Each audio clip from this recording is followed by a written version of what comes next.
Bismillahirrahmanirrahim. Yang sama kita hormati pengurus Masjid Al-Falah Surabaya. Semoga masjid ini menjadi panutan dan teladan untuk masyarakat Indonesia. Amin ya rabbal alamin. Yang sama kita hormati Ketua Mu'alaf Center Masjid Al-Falah, para alim, para ulama, ibu-ibu majelis taklim, tuan-tuan guru dan hadirin yang dirahmati oleh Allah. Ada 6 orang yang tidak boleh menjawab salam saya di acara ini. Saya ulangi, ada 6 orang yang tak boleh menjawab salam saya di sini. Pertama adalah orang gila. Yang kedua orang tuli. Yang ketiga orang yang sedang tidur. Yang keempat orang bisu. Yang kelima orang kafir. Dan yang keenam adalah orang mati. Semoga 6 orang itu tidak hadir di sini. Assalamualaikum warahmatullahi wabarakatuh.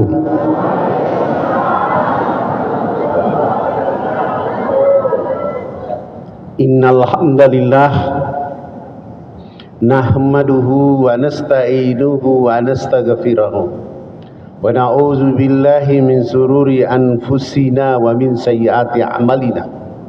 May yahdihillahu fala mudilla lahu wa may yudlil fala hadiya lahu.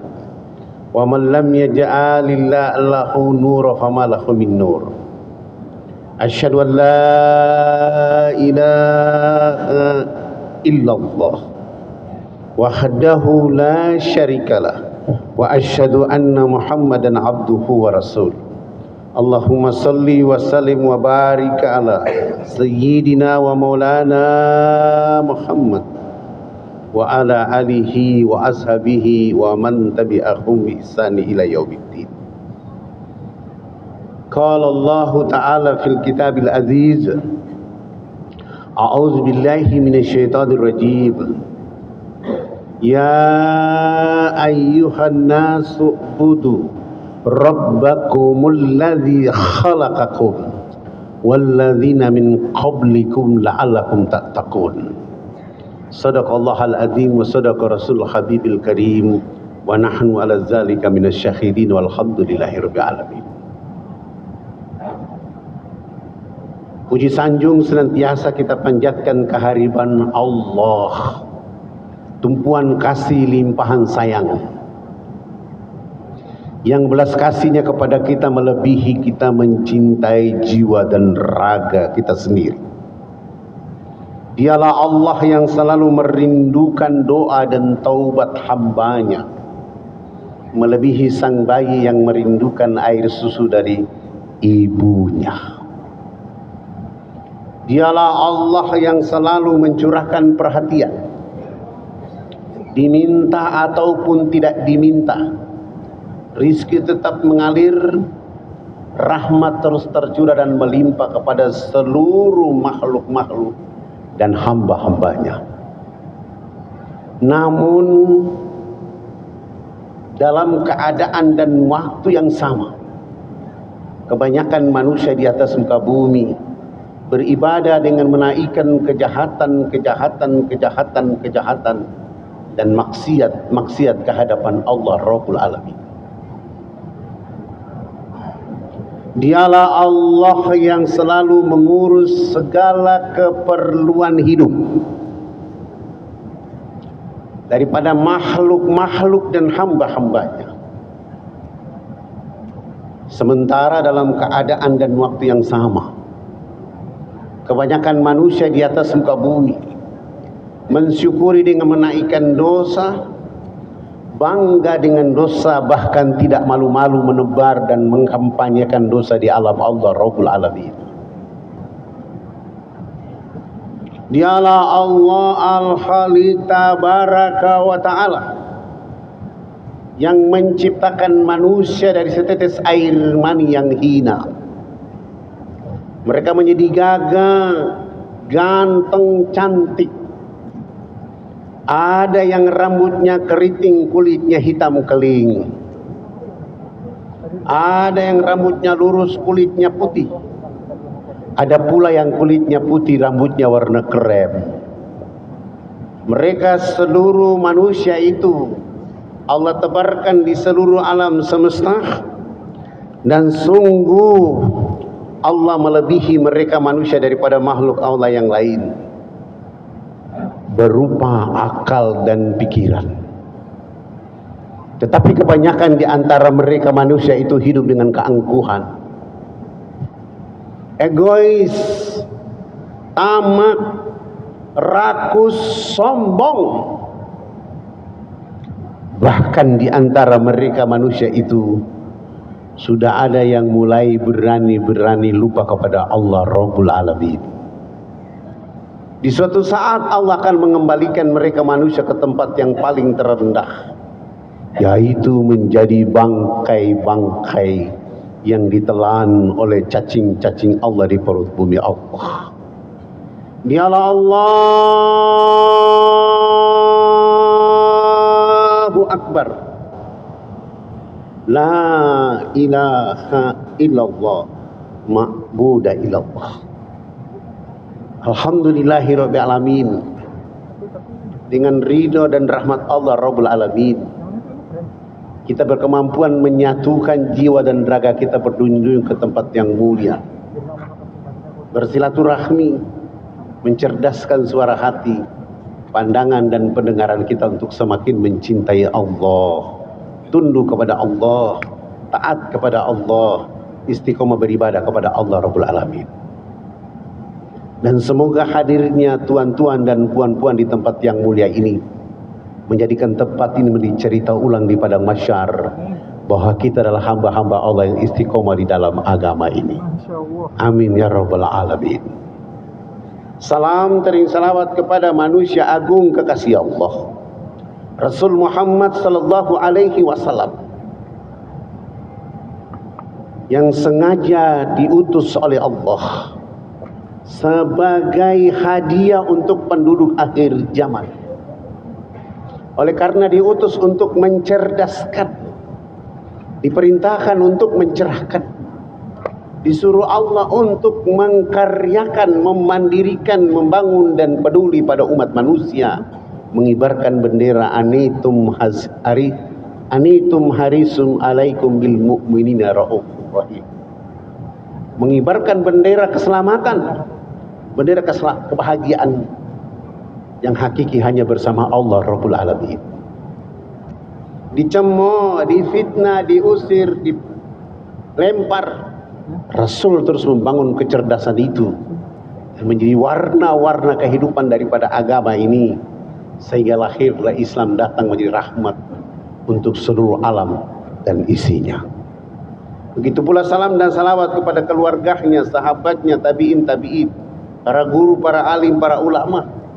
Dan salam dan salawat itu juga datang kepada ibu, tuan, puan, saudara-saudaraku yang hadir di waktu duha yang mulia ini. Semoga Rasulullah SAW senyum melihat kita duduk di majelis yang mulia, dan sekaligus menyambut kita dengan karpet safah merah di padang mahsyar, bahwa ini adalah umat yang tidak melihat wajahku, tidak duduk bersamaku, tidak mendengar kata-kata dariku, tapi mereka tetap istiqomah membawa, mendakwakan agama di mana saja mereka berada. Amin ya rabbal alamin.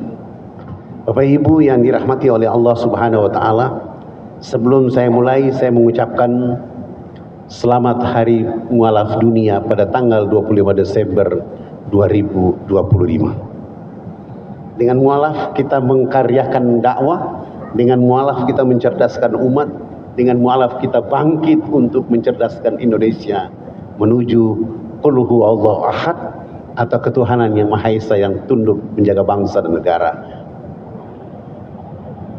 Selanjutnya, ya, ini doa dari Bapak Ibu semua, melalui Mualaf Center Al-Falah Surabaya, saya kembali ke Surabaya. Alhamdulillah di akhir tahun ini 2025 saya berada di Surabaya sampai tanggal 27 dengan tema, ini temanya berat, dakwah PNS bergengsi. Indonesia ini sudah punya jumlah penduduk yang terbesar di dunia. Mayoritas beragama Islam, hampir 250 juta, atau data statistik 87,7%. Indonesia juga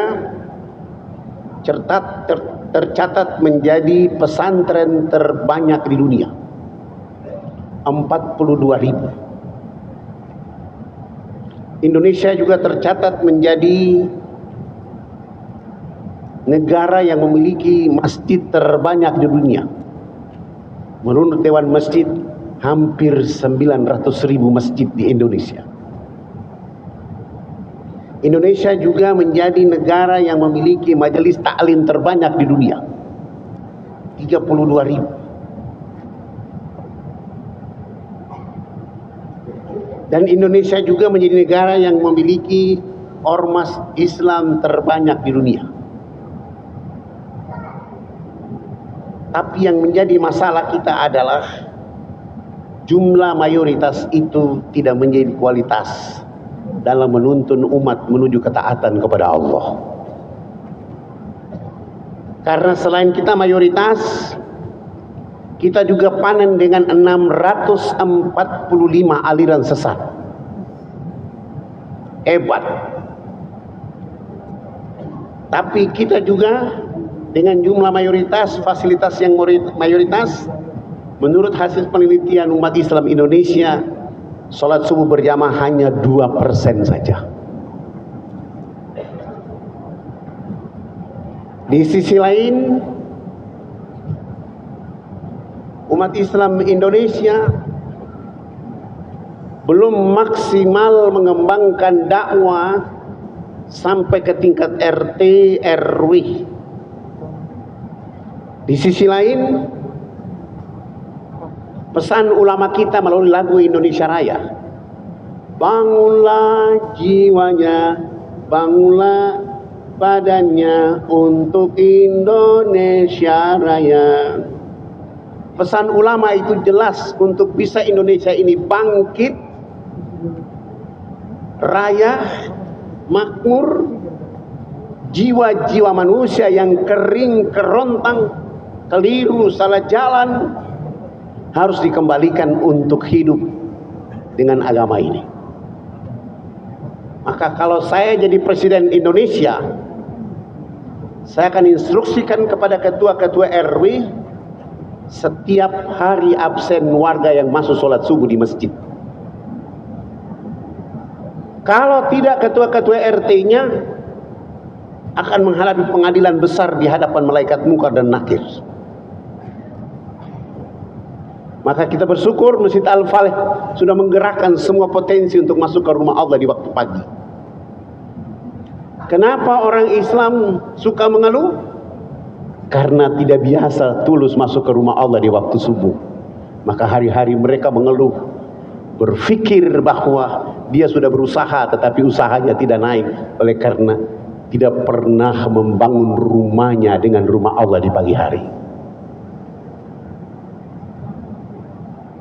Padahal sederhana, jika ketua RT rapat dan mengumumkan kepada warga yang beragama Islam.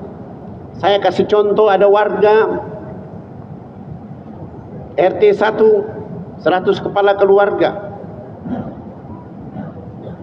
ada 20 beragama lain, maka 80 itu didorong oleh ketua RW agar mereka bisa masuk ke dalam masjid. Ketua RW juga harus mendorong masyarakat di warga 80 itu, berapa orang yang bisa baca Quran, berapa orang yang belum bisa, lapor ke masjid di dekat ketua RT. Akan ketahuan siapa yang memiliki aliran sesat di warga itu, siapa yang bersetengah hati dengan agama ini, maka tugas ketua RT dengan dakwah yang ada di lingkungan itu. Maka saya menyebutkan, dakwah itu pekerjaan paling bergengsi dari penduduk bumi kepada penduduk bumi yang lain di bumi. Dengan satu catatan, membawa dakwah itu bukan dengan kekerasan, bukan dengan cara yang keliru. Karena hadis riwayat Abu Daud menyebutkan kepada kita bahwa Nabi Shallallahu Alaihi Wasallam berpesan, agama Islam ini adalah agama yang wajib masuk ke dalam rumah yang ada di kampung ataupun rumah yang ada di kota, baik rumah yang dibuat dari kayu ataupun rumah yang dibuat dari batu, dimasuki agama ini. Hadis ini kalau diperlihatkan lagi dengan surat 16 ayat 125, A'udzubillahi minasyaitonir rajim, ud'u ila sabili rabbika bil hikmah wal mau'izatil hasanah wajadilhum billati hi ahsan. Serulah, bimbinglah, ajarilah, bawalah, hantarlah manusia ke jalan agama Rabbmu dengan cara arif, bijaksana, penuh dengan hikmah. Tidak ada kata-kata kasar di dalamnya, walau engkau disakiti. Tidak ada kata-kata kurang enak di dalamnya, walau engkau dihina. Tidak ada kata-kata yang membuat ini di dalamnya, walaupun engkau tidak dibenci dan tidak disuka. Engkau tetap membawa agama ini dengan bendera kedamaian kepada orang-orang di atas muka bumi. Yang sudah beriman mengajak orang yang sudah beriman yang belum masuk ke masjid. Ketika mengajak orang yang sudah beriman masuk ke masjid, lalu dia mengatakan kepada bapak ibu, baru belajar agama saya sudah mengajak saya masuk ke masjid. Jangan membalas kalimat apa-apa kecuali alhamdulillah dakwah sudah sampai dan dia menyindir saya dengan dakwah itu. Esok lusa disampaikan lagi, dia masih terus ngeyel kepada bapak ibu. Angkat tangan berdoa, ya Allah, tugas saya hanya mengajak, tapi hidayah adalah milikmu. Dan itu dilakukan terus menerus sampai suatu saat, kalau hari ini dia belum ke masjid, hari ini dia belum mengenal Allah, maka suatu saat nanti dia akan menyesal terlambat masuk ke masjid atau terlambat hijrah ke dalam Islam. Sehingga nanti dengan dakwah itu kita akan membuat orang akan mengenal Allah sebanyak-banyaknya di muka bumi. Kenapa demikian? Karena Allah akan meminta pertanggungjawaban Nabi Allah Isa alaihi salam di padang mahsyar, di mana Nabi Isa alaihissalam diminta pertanggungjawaban oleh Allah dengan kalimat, wahai Isa putra Maryam, benarkah engkau ajarkan kepada orang-orang di bumi bahwa engkau dan ibumu adalah Tuhan selain aku? Nabi Isa alaihissalam menjawab, itu bukan hakku.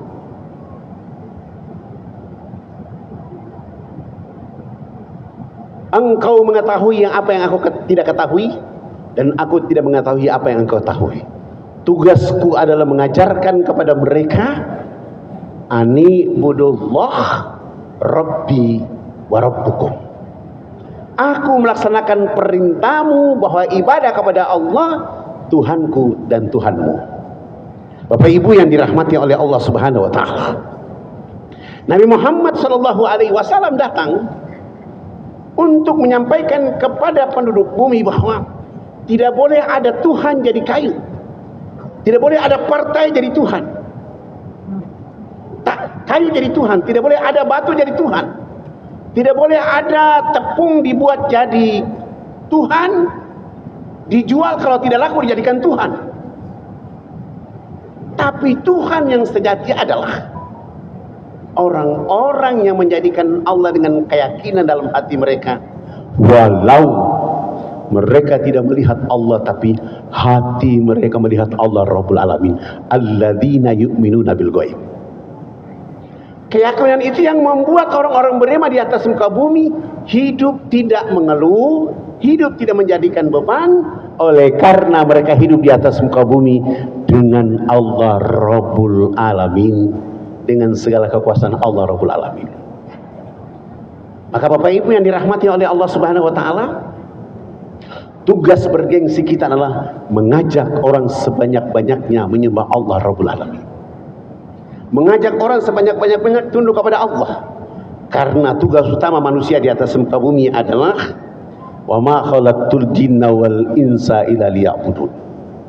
Tidak aku ciptakan jin dan manusia melainkan beribadah kepada Allah Subhanahu wa taala. Maka kalau ada teman yang keliru, salah jalan, yang belum mengenal Allah Rabbul Alamin, tugas kita mengibarkan bendera dakwah kepada mereka.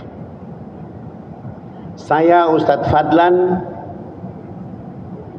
SD-nya negeri, SMA-nya negeri, SMP negeri, SD negeri, SMP negeri, SMA negeri, dan ijazah semua asli.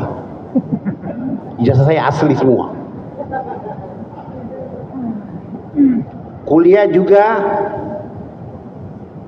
di Fakultas Ekonomi jurusan Studi Pembangunan. Ijazahnya juga asli. S2 Magister Manajemen dan Magister Ilmu Pemerintahan, ijazahnya juga asli. S2 juga Ekonomi Syariat Islam, asli juga ijazahnya.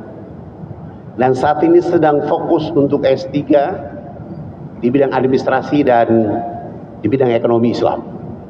Insya Allah ijazah juga asli.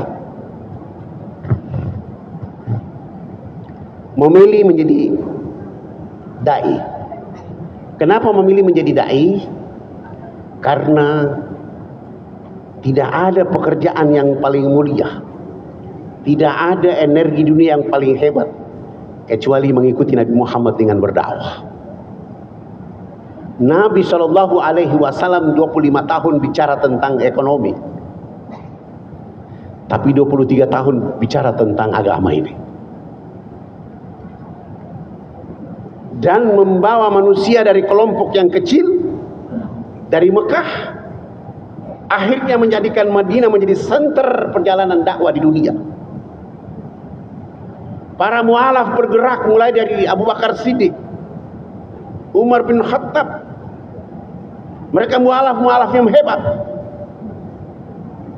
yang hari ini tidak menyebut diri mereka mu'alaf. Sementara di Indonesia, mu'alaf sudah 7 tahun masih pakai nama mu'alaf. Padahal ketika sudah terhindar dari mu'alaf itu, kita harus tampil menjadi tokoh Islam atau orang Islam yang mampu mendakwakan agama ini. Alhamdulillah Bapak Ibu yang dirahmati oleh Allah,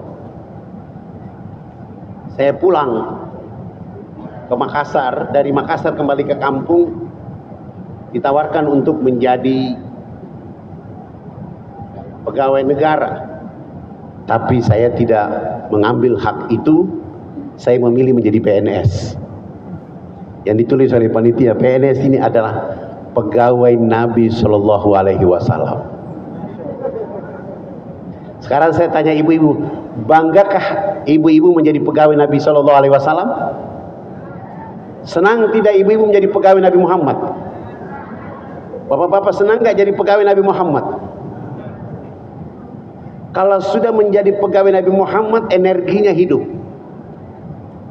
Energi Nabi Muhammad kemana-mana menyampaikan pesan agama kepada semua orang. Walau bapak ibu dibenci, tidak disukai, dicemooh, tapi tetap istiqomah untuk menyampaikan lidah kebenaran kepada orang-orang yang sudah beriman untuk meningkatkan keimanan kepada Allah, dan yang belum beriman untuk taat kepada Allah Subhanahu wa taala. Saya ulang cerita saya di tempat ini, bahwa ketika saya pulang Kira-kira siapa yang pertama saya dakwai? Alhamdulillah, saya ketemu dengan orang yang marah kepada saya karena saya minta supaya dakwah ini harus hidup di Irian. Mereka justru mengatakan negeri ini tidak boleh diajarkan agama Islam karena sudah dibeli oleh Yesus Kristus. Saya tanya, mana kwitansi beli pulau ini? Kalau sesuatu pembelian kan harus ada kwitansinya. Kalau tidak ada kwitansi maka saya berhak. Dan dalam sejarah pulau ini, agama yang pertama masuk ke negeri ini adalah agama Islam. Maka saya wajib bicara Islam di negeri. Alhamdulillah, saya ketemu dengan saudara saya namanya Pendeta Alfon. Saya tanya sama beliau, bolehkah saya ketemu untuk kita silaturahmi? Beliau bilang, Anda tidak berhak bertemu dengan saya. Saya datang ke kantornya, dia bilang pada sekretaris, tidak menerima tamu. Saya datang ke tempat ibadahnya, dia bilang, karena ini hari ibadah jadi tidak menerima tamu. Lalu kapan saya bisa ketemu bicara agama ini supaya dia tidak marah-marah kepada saya? Akhirnya jalan satu-satu adalah selesai sholat subuh, syuruk dan duha, saya datang ke rumah beliau. Saya sudah jalan kaki 200 meter. Subhanallah, saya lihat beliau sedang jogging di depan rumahnya. Supaya saya bisa jumpa, maka saya tunduk kepala untuk mempercepat langkah.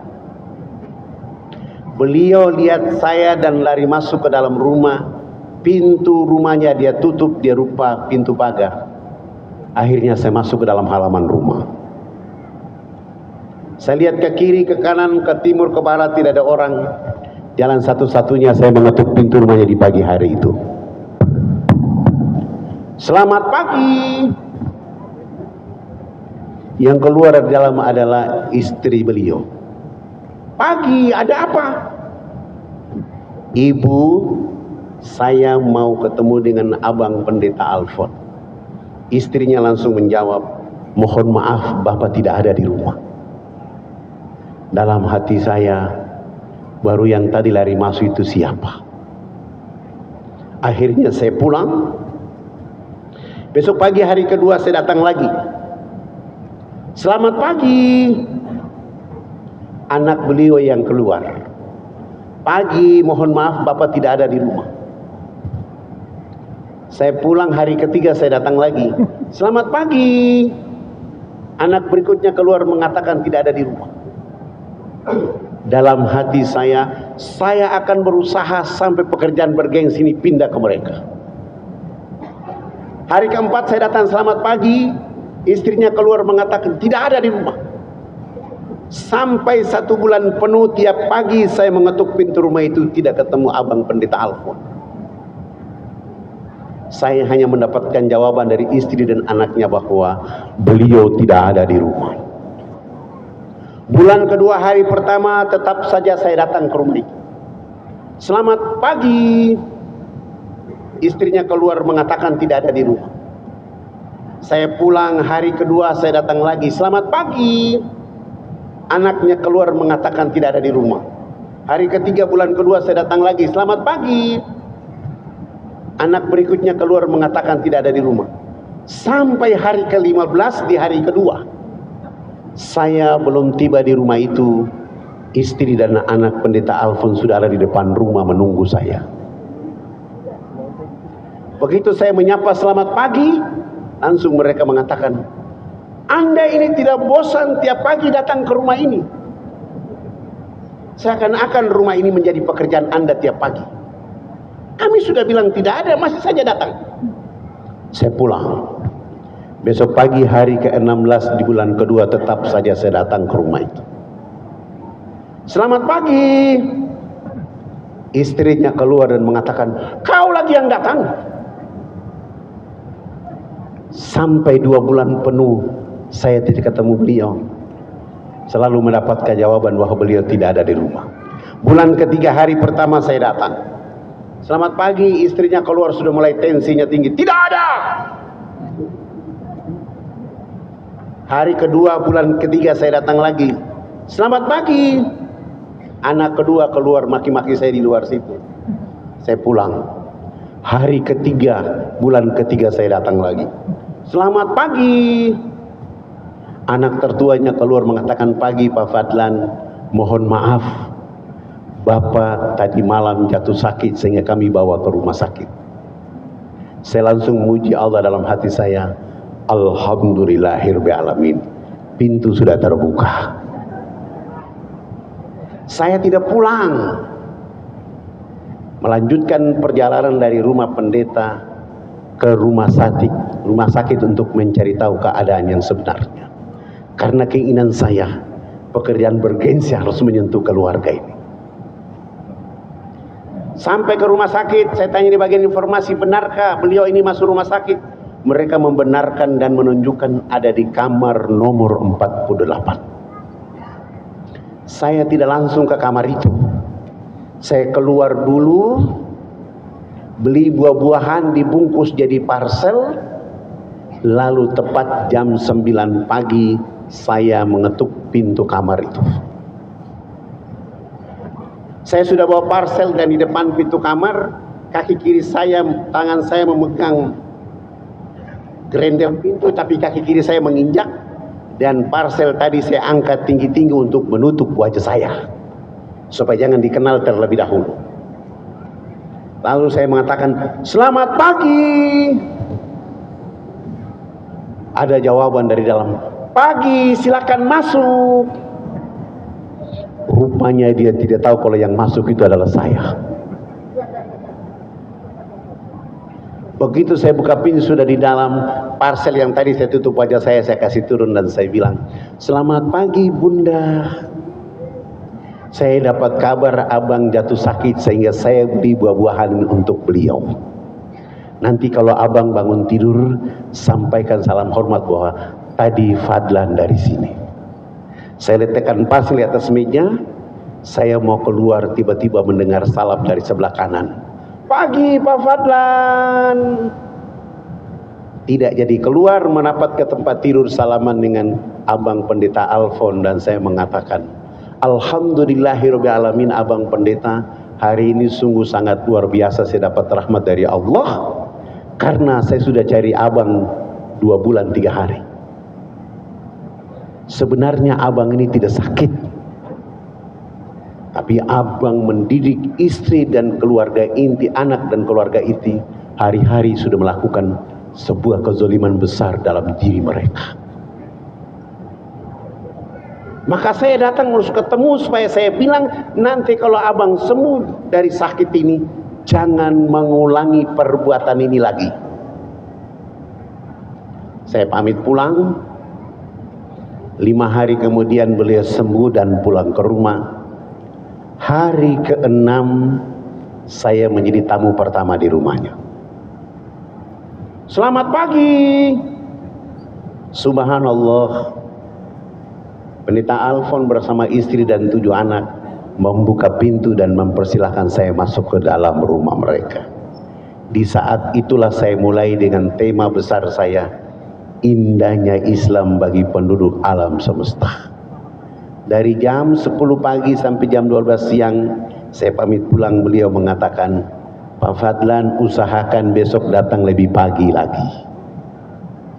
Alhamdulillahirabbil alamin. Besoknya mulai dari jam 7.30 sampai duhur, selesai sholat duhur dilanjutkan sampai asar. Pekerjaan dakwah ini sampai 5 hari berturut-turut. Subhanallah, menjelang waktu asar di hari kelima, beliau bersama istri dan 7 anak mengatakan sikap kepada saya bahwa mereka ingin hijrah, mengucapkan 2 kalimat syahadat. Bapak Ibu yang dirahmati oleh Allah Subhanahu wa taala, seandainya saya tidak sabar mengetuk pintu rumah itu, seandainya saya tidak istiqomah tiap pagi datang ke rumah itu, keluarga ini jauh dari hidayah. Tapi saya memburu mereka bahwa keadaan ini akan menjadi sebuah perubahan, karena saya sungguh tahu Allah tidak buta, Allah tidak tuli. Allah tidak tidur. Allah sedang melihat apa yang dilakukan oleh hamba untuk mengajak mereka di bumi agar kembali fafiru ilallah, lari cari Allah. Maka gerakan kita hari ini adalah dengan cara yang ahsan, dengan penuh dengan hikmah, dengan cara yang tenang, dengan cara yang damai, dengan cara yang memberi motivasi, dengan satu harapan Allah akan turunkan hidayah kepada orang yang belum menyembah Allah Rabbul Alamin. Dan itu cita-cita besar Nabi Muhammad SAW, menjadi visi yang ditulis oleh Allah, yang ditetapkan oleh Allah dalam surat 9 ayat 128. Dan tugas kita harus melakukan itu, mencerdaskan mereka.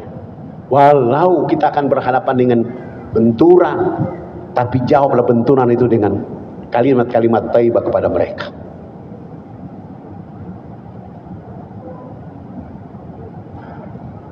Sehingga saya terus melakukan pekerjaan. Setelah mereka mengucapkan 2 kalimat syahadat, nama saya ganti dengan Abu Sofyan.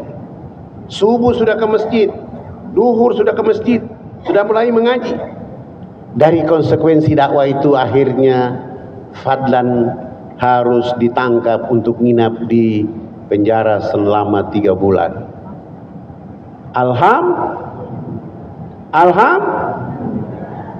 Wah, ini orang bikin pekerjaan bergengsi ditahan. Ternyata di dalam penjara itu ada ribuan orang yang perlu kita islamkan. Ya, kita dakwah lagi di dalam. 125 syahadat, saya dikasih keluar lagi. Pergi berdakwah lagi. Karena energi Al-Quran kepada kita itu sangat luar biasa. Dan tidak ada pekerjaan yang bisa merubah cara pandang seseorang kecuali dengan dakwah ini. Apalagi di dalam hati Bapak Ibu menjadi pegawainya Nabi Muhammad SAW, bergerak terus untuk mencerdaskan orang dengan agama. Itu yang harus dijalankan oleh kita, sehingga hari-hari kita akan menemukan teman, menemukan sahabat yang tadi tidak suka jadi suka, benci jadi senang, lawan jadi kawan dalam proses perjalanan hidup, oleh karena mencerdaskan mereka, mencerahkan mereka, mengkaryakan mereka, memandirikan mereka, membangun mereka dengan taat kepada Allah Rabbul Alamin. Dan saran saya kepada Bapak Ibu, jangan sampai merasa bosan. Kadang-kadang orang ini sudah pergi mengajak orang, bilang besok kita sholat subuh berjamaah. Dia bilang sok tahu, baru ikut pengajian Ustaz Fadlan sudah mulai ajak-ajak saya. Baru dengar pengajian dari ini sudah mulai sombong-sombong mengajak saya. Alhamdulillah, dakwah Bapak Ibu sudah sampai. Inilah energi yang harus dibangun oleh kita, sehingga kita mengembalikan hasil penelitian tadi. 2% yang sholat subuh, maka kita naikkan minimal di lingkungan kita sudah masuk 50-60%. Gerakan kita terus mendorong orang-orang. Kalau hasil penelitian 64% orang Indonesia belum bisa baca Quran, tugas kita bergerak untuk mendorong mereka kembali kepada Al-Quranul Karim.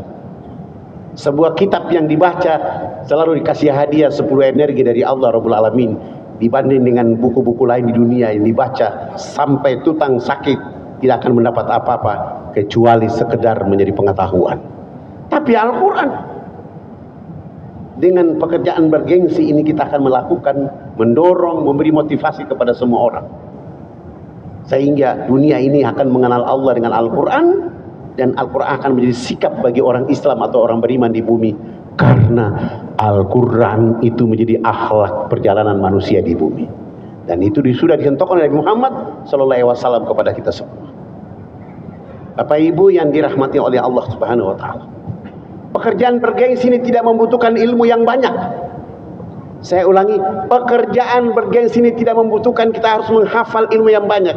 Paling terbesar adalah milikilah akhlak yang tinggi, karakter menjadi orang Islam yang jujur kepada orang. Karena saya pernah mengalami itu. Saya berjanji kepada salah satu kepala suku, karena dia setelah dia syahadat tidak bisa pakai sendal karena ukuran kakinya 47. Saya berpikir, ini kira-kira pabrik mana yang bisa bikin sendal ukuran ini. Oh, ternyata saya tanya ada teman-teman di Jakarta di tempat namanya PIK, ada pabrik yang bisa bikin sendal ukuran nomor 47. Saya pesan dan bikin kurang lebih ada kira-kira 2 kodi atau sekitar 40 pasang.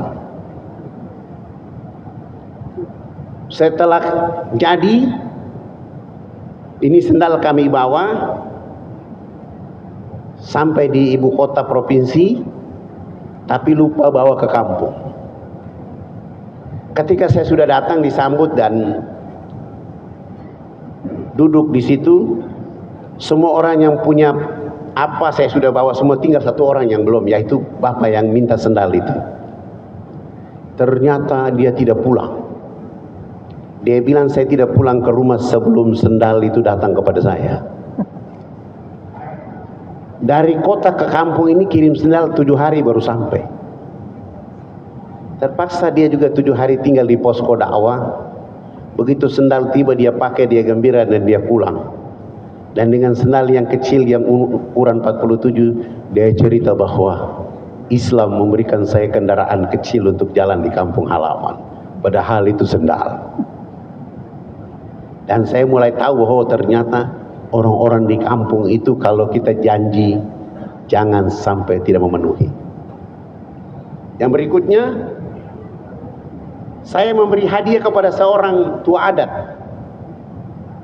berupa kasur pompa. Saya lupa kasih tahu kepada beliau bahwa jangan kasih tahu warga bahwa saya yang memberi bapak. Tapi begitu dia buka itu kasur pompa di rumah adatnya, dia tidur-tidur, tiba-tiba tetangganya datang, dia persilahkan tidur di atas. Lalu ini tua adat ini juga tidur di atas. Setelah dia bangun tidur dari jam duhur sampai jam 3 dia bangun, dia tanya kepada yang saya beri kasur, siapa yang, di mana kau beli kasur? Bapak ini cerita bahwa yang kasih kasur ini adalah Ustaz. Beliau bangun tidur ketemu saya di depan itu dan beliau mengatakan, Anda tidak adil. Kenapa Bapak bilang saya tidak adil? Masa kasih Bapak itu kasur saya tidak? Astagfirullahaladzim. Apa yang terjadi? Mau dan tidak mau telepon ke Kelapa Gading Jakarta, kirim itu kasur sebanyak 30. Supaya jangan terjadi begitu, karena mereka adalah mentor-mentor saya di lapangan untuk menjaga dakwah ini. Dan subhanallah, ada satu dahsyat yang mereka lakukan. Setelah mereka syahadat selesai, kita bawa pulang mereka. Mereka keinginan mau pergi ke surga. Di pedalaman itu mereka tidak bilang Mekah Madinah itu kota suci, tapi itu kota surga. Lalu kita bawa pergi. Waktu itu kebetulan Pak Harto selalu memberi setiap tahun itu 125 orang.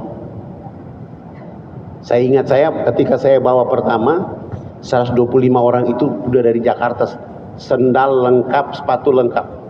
Tapi begitu sampai di Jeddah, kepala sukunya mengatakan kita tidak boleh turun sebelum membuka seluruh alas kaki. Sepatu seluruh dibuka. Turun dari pesawat dalam keadaan kaki tak beralas. Kaki kosong.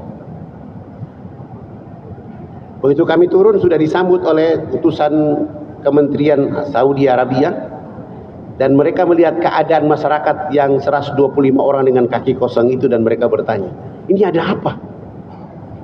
Supaya tidak banyak bertanya, saya bilang, ini orang tua kami dari kampung.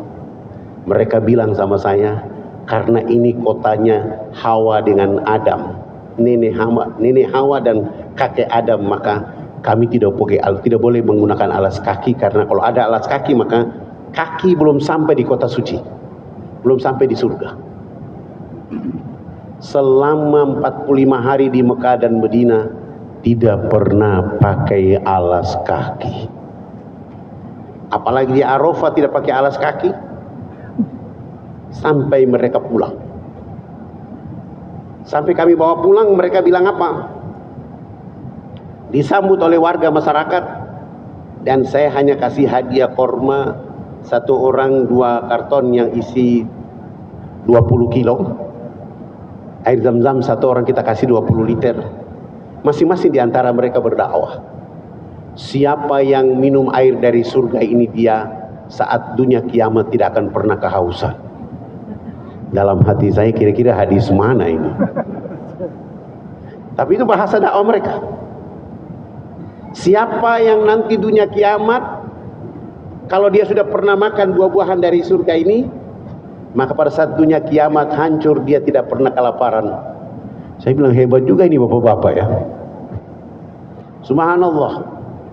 Dalam waktu yang tidak terlalu lama, kira-kira 2-3 menit, ada 29 kepala keluarga mengatakan, kami ingin bersama bapak kepala suku, kami makan ini buah dan minum ini air.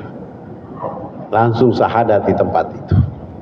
Sederhana saja pesan mereka, sederhana saja kata-kata mereka, tapi membuka pintu hati orang untuk tunduk kepada Allah Rabbul Alamin. Maka saya sungguh yakin Bapak Ibu yang hadir di tempat ini pasti punya ilmu yang banyak. Tinggal turunkan tensi dakwah dengan sederhana agar kita bisa menjemput orang mengenal Allah Subhanahu wa taala. Ingat Bapak Ibu yang dirahmati oleh Allah, pekerjaan bergengsi dari dakwah ini tidak memerlukan pujian manusia. Bapak Ibu dakwah lalu ditepuk tangan, dihargai, dihormati. Saya mohon maaf. Sebaiknya kita tidak mengharapkan itu. Yang kita lakukan dalam proses perjalanan hidup adalah orang itu mengenal Allah dan menyembah Allah dengan baik dan benar. Maka tadi kita mendapatkan pelajaran dari Masjid Al-Falah. Orang belum syahadat dibimbing dulu. Setelah dibimbing dia mengenal Allah dengan baik, baru dikasih ikrar, buku ikrar setelah dia ikut pendidikan. Itu tujuannya adalah ini benar-benar orang masuk Islam. Kita tidak boleh seperti ada orang masuk Islam di Al-Falah hari Jumat, tapi nanti hari Sabtu di masjid lain masuk Islam lagi orang yang sama. Karena motif masuk Islam bukan karena ibadah kepada Allah, tapi karena ingin mencari uang. Dan itu sudah banyak di Indonesia. Maka tugas kita adalah bagaimana menghadapi saudara-saudara itu supaya dia tidak semata-mata dengan hal itu, tetapi benar-benar menyembah kepada Allah Subhanahu wa taala. Bapak Ibu yang dirahmati oleh Allah, nanti di akhir pembicaraan saya sebelum kita mengajukan pertanyaan, saya akan memutar video tanggal 24 Oktober 2025 tepat hari Jumat. Saya berdiskusi dengan 4 pastor. Mereka bertanya kepada saya begini, Ustadz Fadlan, kira-kira menurut Ustadz Fadlan Bunda Maria itu menyembah siapa? Saya jawab, Bunda Maria itu menyembah Allah Subhanahu wa taala. Kenapa Bunda Maria menyembah Allah Subhanahu wa taala? Karena perempuan kedua yang dijamin oleh Allah masuk ke dalam surga adalah Maryam. Yang kedua, dia menyembah Allah oleh karena rahim dia yang suci itu Allah titipkan hambanya yang bernama Nabi Isa untuk besar mendidik manusia agar menyembah Allah. Sehingga Allah Subhanahu wa taala mengatakan kepada putranya Maryam, wahai Isa putra Maryam, ingatlah engkau bahwa dengan kekuasaanku aku buat engkau bisa bicara di waktu kecil, waktu bayi, dan waktu dewasa. Dengan kekuasaanku, aku berikan kepadamu menjadi mujizat agar engkau bisa menghidupkan tanah liat menjadi buruh. Itu karena kekuasaan. Dengan kekuasaanku, aku berikan kepadamu agar engkau bisa membuat orang yang buta bisa melihat. Dengan kekuasaanku, wahai Isa putra Maryam, aku memberikan kekuasaan kepadamu agar engkau bisa menghidupkan orang mati. Dan dengan kekuasaanku, aku bisa melindungimu ketika ada orang yang ingin membunuhmu. Semua adalah kekuasaanku. Tanpa kekuasaanku kepadamu menjadi nikmat, sekaligus menjadi mukjizat. Engkau tidak bisa apa-apa. Lalu ada sekelompok pengikut Nabi Isa mengatakan, kalau dia bisa bicara, kalau begitu kita minta kepada dia supaya dia minta kepada Tuhannya agar turunkan hidangan dari langit. Dan mereka maksud hidangan itu Allah turunkan makanan. Maksud mereka hidangan itu adalah makanan dan minum. Tapi Nabi Isa menjawab, kamu harus beriman, kamu harus bertakwa. Dan Nabi Isa berdoa, ya Allah, turunkan kepada kami makanan dari langit dan dari bumi. Makanan dari langit agar kami menjadikan makanan itu menjadi hidangan hari raya bagi kami. Allah menjawab, ketika hidangan ini sudah turun kepada kalian, lalu kalian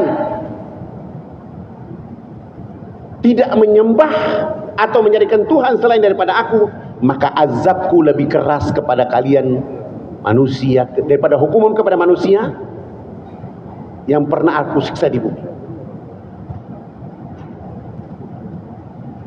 Lalu apa yang menjadi hidangan itu?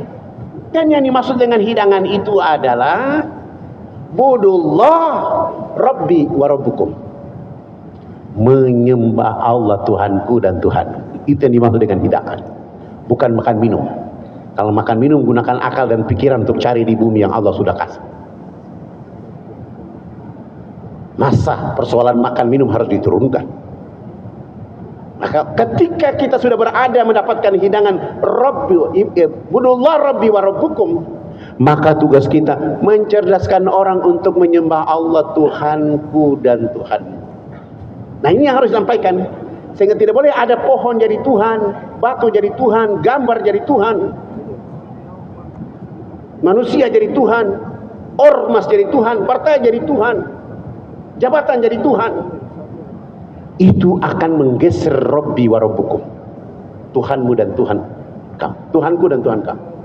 Ini yang dimaksud oleh Nabi Isa alaihissalam kepada saudara-saudara kita yang belum mendapatkan hidayah.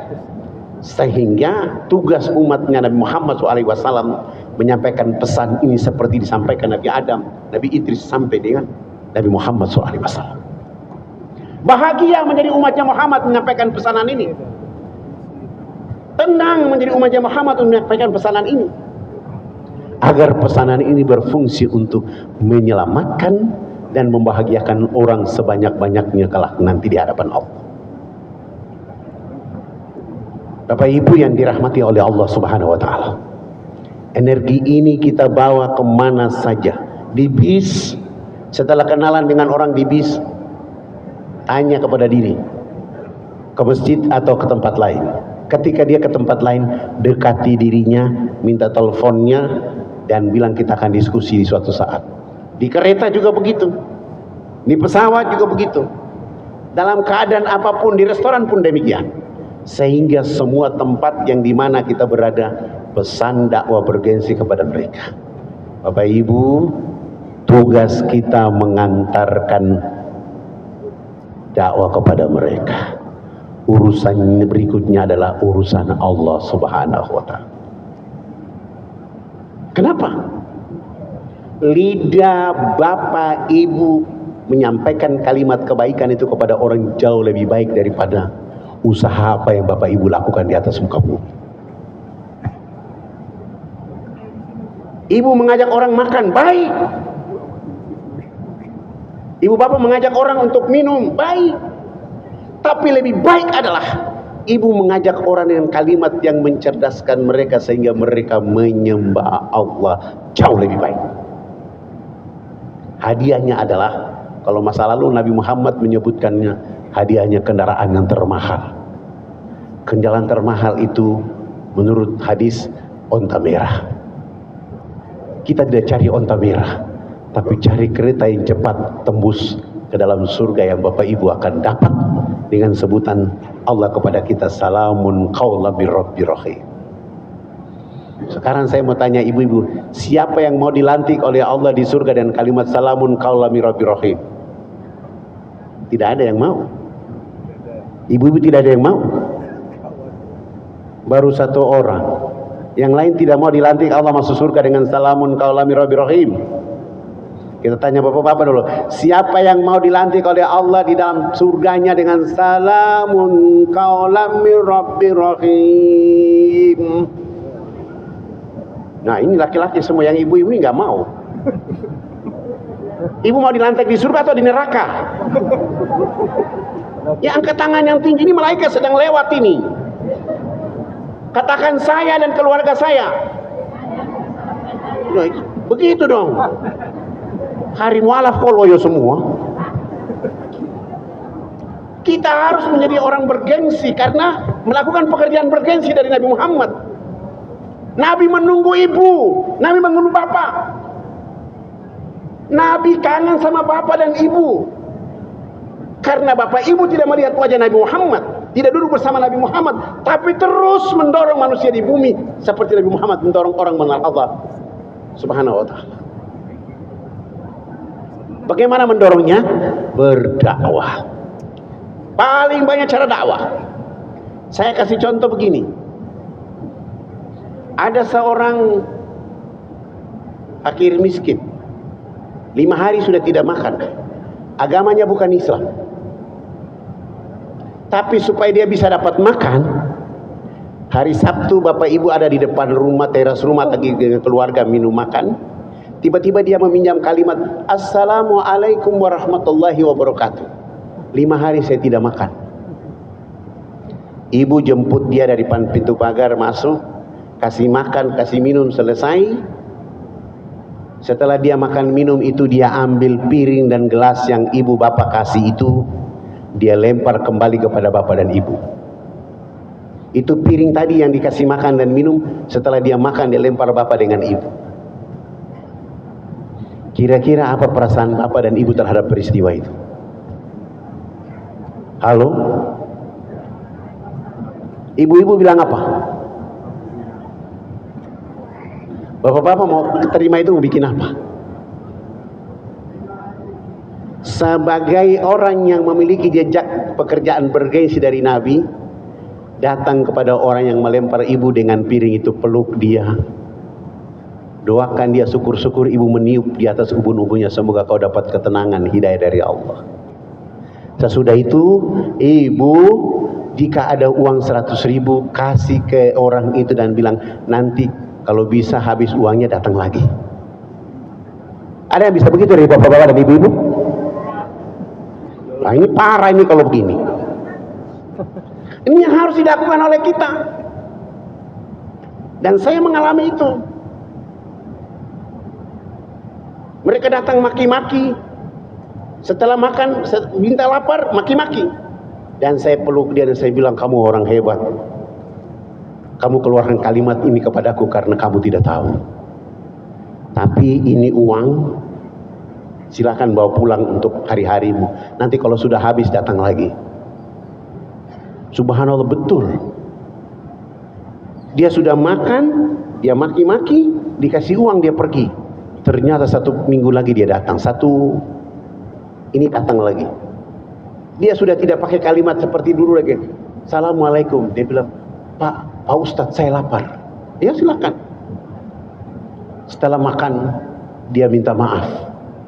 Saya mohon maaf kalau kemarin saya makan, sesudah itu saya lempar piring dengan gelas. Saya jawab, iya itu karena kau belum dapat petunjuk, maka sekarang kau datang lagi ke sini. Ada apa?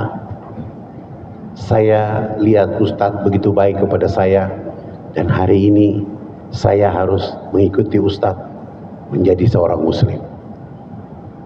Dan ternyata dia tidak datang sendirian. Dia bawa istrinya dan bawa 3 anaknya untuk bersahadat.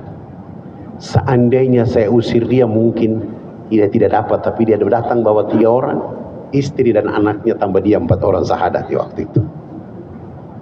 Ini jaringan dakwah bergengsi.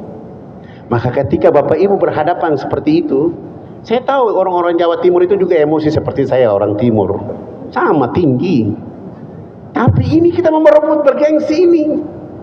Pekerjaan bergengsi harus kita ambil dan sampaikan kepada orang-orang yang tidak suka itu, supaya dia tahu bahwa ternyata Islam itu mencerdaskan, mencerahkan. Bagaimana mencerdaskannya? Akhlak.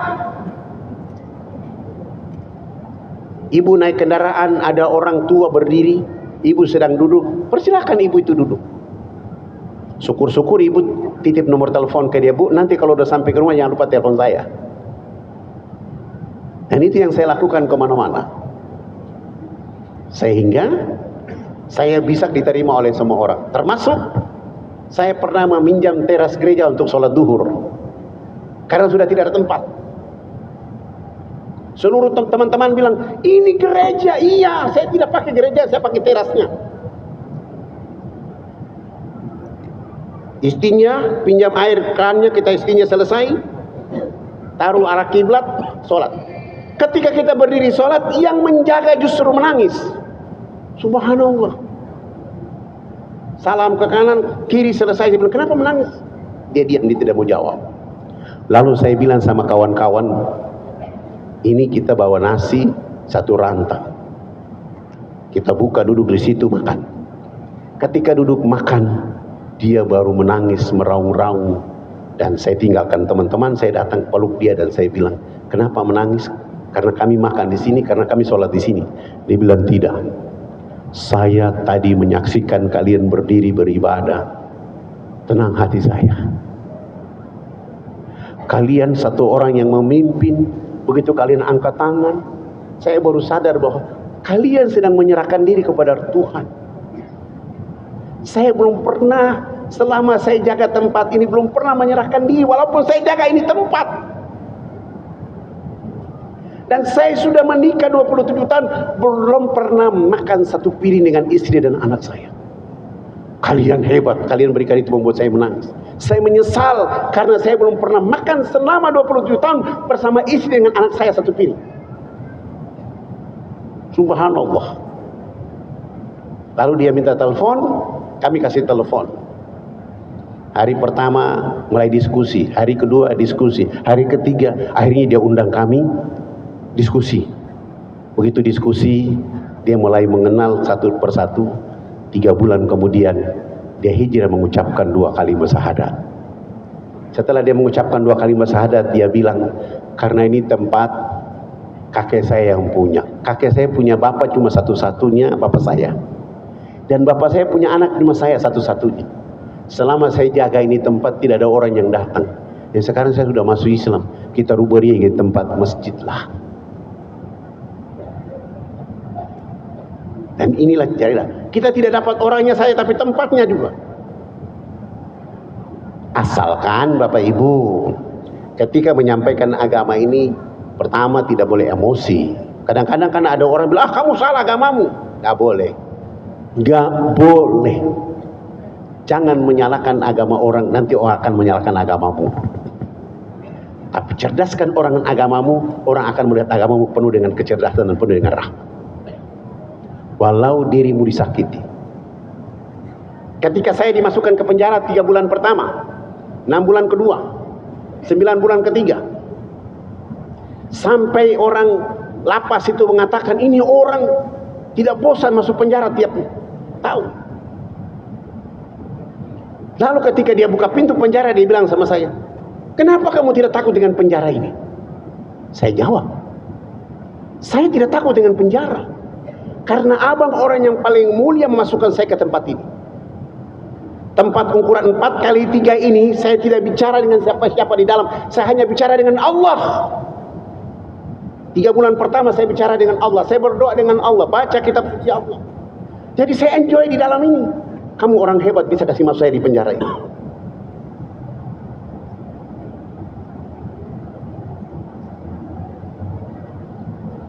Tiga bulan kemudian abang tidak bosan, kasih masuk 6 bulan. Volume saya pendekatan dengan Allah lebih tinggi lagi, 6 bulan. Dan abang menangkap saya bukan karena saya ingin berdoa dalam penjara ini, tapi karena abang tidak suka saya mengajak orang syahadat. Lalu beliau bawa pulang saya ke rumah setelah keluar di 9 bulannya ke-9. Beliau bawa pulang saya ke rumah bersama istri dan anaknya, 5 orang di ruang tamu. Saya cerita Islam. 8 jam kemudian dia dan istri dan anaknya pun mengucapkan 2 kalimat syahadat. Kita membawa rahmat ini kepada mereka dalam hidup. Kita nggak perlu pujian manusia, tapi bagaimana Allah dengan ridha dalam perjalanan hidup kita. Bapak Ibu, ini permintaan kita putar video ini. Saya minta kabelnya ke depan. Ini adalah saudara-saudara kita di